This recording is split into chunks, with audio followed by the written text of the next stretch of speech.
Hey, hey, hey, it's Emily and everyone's favorite, my boyfriend. I'm Emily Wishall. I'm author of the book Radical Embodiment, a practical guide to celebrating the skin you're in.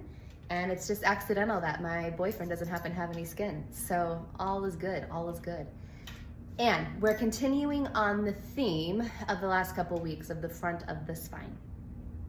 If you've watched some of my previous videos, we talked in one of the first about a month-ish ago.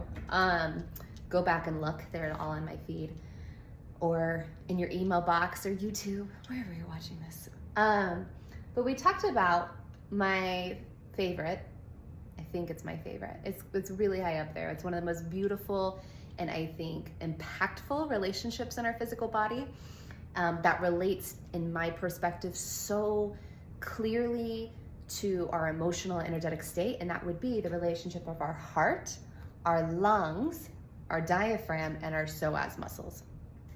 So thinking about all of what I just said, all of those are hanging and are connected and anchored into the front of our spine. I wonder if we could see the front of the spine more. Yeah, you see that under there? But they're all coming from that, you know, and or even say, for example, if you have low back pain, what's hanging off of that are whole viscera abdominal cavities on the front of the spine. So, could that be contributing to low back pain? Stay tuned for more on that. But that beautiful relationship of our heart suspended on front of spine, the lungs, which are a little more rib cage, all the way up though, the front of the spine goes all the way, the camera, into, the cranium. When you look at C1, C2, right at the base of the skull, the occiput here. So even thinking of our throat, our voice box, our place of expression in a verbal context, and then here we are in a heart expression and maybe more of a heartfelt context. Our lungs expressing themselves through breath. Then our psoas muscles, our main hip flexor, one of the biggest muscles in the body, our expression through movement, how we locomote in the world for those of us who are able-bodied and walking. Ideally, it's our psoas muscles that are moving. And so it's just a lot of parts there.